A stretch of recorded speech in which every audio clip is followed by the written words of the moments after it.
नमस्कार, आपण पाहत आहात आपल्या हक्काचे न्यूज चॅनल, ज्याचे नाव आहे ठळक घडामोडी. गुलीत अवैध हातभट्टी अड्ड्यावर छापा कारवाई करत एका महिलेला अटक. 63,000चा मुद्देमाल हस्तगत. वाघोली पोलीस ठाण्याच्या हद्दीतील बोरकर वस्ती भावडी परिसरात अवैधरित्या हातभट्टीची दारू तयार करणाऱ्या अड्ड्यावर गुन्हे शाखा युनिट 6च्या पथकाने कारवाई केली आहे.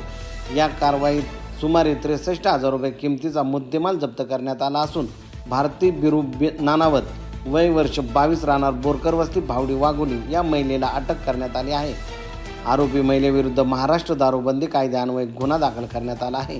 गुन्हे शाखा युनिट 6च्या अधिकाऱ्यांना भारती नानावत ही आपल्या राहत्या घरी अवैधरित्या हातभट्टीची दारू तयार करत असल्याची माहिती मिळाल्यानंतर पोलिसांनी तात्काळ छापा टाकत तिच्या घराची झडती घेतली असता झडती दरम्यान पोलिसांना 1,500 लिटर कच्चे रसायन, त्याची अंदाजे किंमत 52,500 रुपये आहे आणि 10,500 रुपये किमतीची तयार गावठी हातभट्टीची दारू असा एकूण 63,000 रुपये किमतीचा मुद्देमाल जप्त करण्यात आला आहे. सदर रसायन आणि दारू नष्ट करण्याची कारवाई देखील करण्यात आली आहे. या प्रकरणी वाघोली पोलीस ठाण्यात भारती नानावत हिच्या विरुद्ध गुन्हा दाखल करण्यात आला आहे. पोलिसांकडून पुढील तपास सुरू आहे.